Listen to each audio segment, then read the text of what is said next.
Assalamualaikum warahmatullahi wabarakatuh. Sahabat Cinta Islam Channel. Hari kiamat merupakan peristiwa kehancuran alam semesta dan menjadi awal bagi kehidupan manusia yang kekal. Sebelum di akhirat, umat manusia akan dibangkitkan lalu dikumpulkan di padang mahsyar untuk menjalani perhitungan Allah Subhanahu wa taala. Semua manusia hanya akan memikirkan dirinya sendiri. Bahkan ketika orang tua, suami, dan anak di sebelah mereka diseret oleh malaikat, mereka tidak akan saling menolong. Mereka yang mukmin atau kafir di padang mahsyar akan dihitung amal-amalnya. Di antara manusia yang begitu banyak itu, Nabi Muhammad SAW akan mengenal umatnya ketika datang ke telaga dengan ciri-ciri khusus. Bagaimana Nabi Muhammad SAW mengenal umatnya? Simak ulasannya dengan menonton video ini hingga akhir. Sebelum lanjut, bagi kalian yang belum subscribe, silahkan untuk menekan tombol subscribe terlebih dahulu. Aktifkan lonceng notifikasinya. Bagikan video ini kepada teman-teman kalian, agar semakin banyak orang yang mendapatkan manfaat dari channel ini.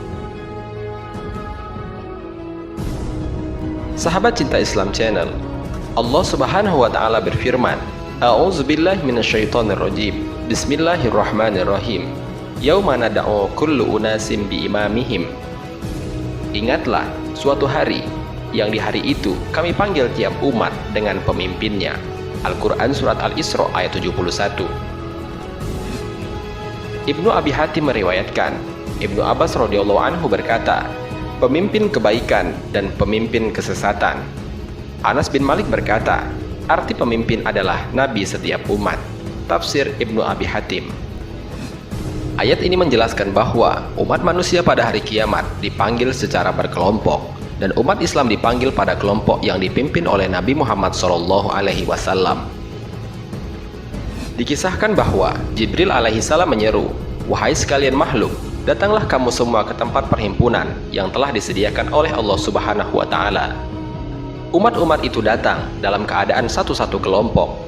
Setiap kali Nabi Muhammad SAW berjumpa satu umat, beliau SAW akan bertanya, di mana umatku? Jibril berkata, wahai Muhammad, umatmu adalah umat yang terakhir. Sampailah saat umat Nabi Muhammad SAW yang muncul dengan menangis serta memikul beban di atas belakang mereka sambil menyeru, wahai Muhammad. Nabi Muhammad SAW bersabda, wahai umatku. Mereka berkumpul di sisinya sambil menangis. Kemudian Nabi SAW bersujud kepada Allah Subhanahu wa taala dengan sujud yang sangat lama. Sampai Allah Subhanahu wa taala mengatakan, "Ya Muhammad, bangkitlah dari sujudmu." Kemudian Rasulullah SAW berkata, "Ya Allah, saya tidak akan bangkit dari sujud sebelum saya mendapatkan apa yang Engkau janjikan." Kemudian Nabi berkata lagi, "Ya Allah, berikanlah saya kesempatan untuk memberi minum kepada umat-umat saya. Mereka kehausan ya Allah, di bawah terik matahari." Akhirnya Allah Subhanahu wa taala mengatakan, "Ya Muhammad, ini telaga Al-Kautsar. Berilah minum pada umatmu." Lalu dipanggillah umat Nabi Muhammad dengan seruan, "Umatku, umatku, umatku." Dengan kisah ini kita bisa memahami bahwa Nabi mengenal umatnya ketika umatnya berada pada kelompok yang bersama dengannya. Di sisi lain, bahwa umat Islam kelak di padang mahsyar memiliki ciri tersendiri, sehingga Nabi Muhammad SAW mengenal mereka sebagai umatnya.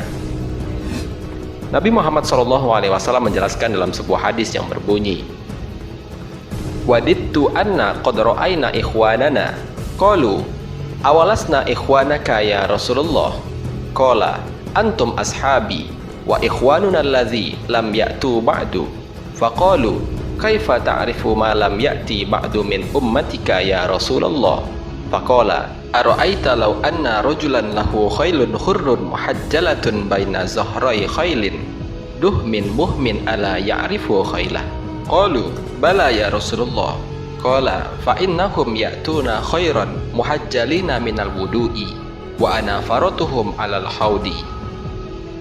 Saya berharap bahwa kami sudah bisa melihat saudara-saudara kami. Mereka para sahabat berkata, "Bukankah kami adalah saudara-saudaramu, wahai Rasul?" Beliau menjawab, "Kalian adalah sahabat-sahabatku. Saudara-saudara kami adalah mereka yang belum datang atau belum lahir saat ini. Mereka berkata, "Bagaimana engkau mengetahui orang-orang yang belum ada saat ini dari umatmu, wahai Rasul?" Beliau menjawab, "Tidakkah engkau melihat jika seseorang memiliki kuda bertanda putih pada muka dan kaki-kakinya berada di antara kuda-kuda hitam pekat, tidaklah ia bisa mengenal kudanya?" Mereka menjawab, "Ya, wahai Rasulullah." Beliau bersabda, "Mereka akan datang dengan wajah putih bersinar dan kaki tangan bercahaya pada bagian air wudhu, dan saya menunggu mereka di telaga." Hadis riwayat Muslim nomor 249. Ternyata, cara kedua Nabi Muhammad SAW dapat mengenali umatnya adalah di padang mahsyar nanti. Umat Nabi Muhammad memiliki tanda khusus, yaitu tanda putih di wajah, kaki, dan tangan mereka, karena bekas air wudhu yang mereka lakukan semasa hidup. Sahabat Cinta Islam Channel, dari penjelasan di atas, maka dapat diketahui bahwa Rasulullah SAW mengenal umatnya melalui dua perkara, yaitu yang pertama, pada hari kiamat nanti, umat Islam dipanggil bersama pemimpinnya, yaitu Nabi Muhammad SAW. Darinya, Nabi Muhammad mengenal umatnya. Dan yang kedua adalah adanya tanda putih bercahaya pada wajah, kaki, dan tangan mereka, yang merupakan tempat air wudhu, sehingga tanda tersebut menjadi pembeda dari umat manusia yang lain. Semoga kita semua adalah orang-orang yang dikenali Rasulullah SAW dan mendapatkan minum dari telaganya. Amin ya rabbal alamin. Wassalamualaikum warahmatullahi wabarakatuh.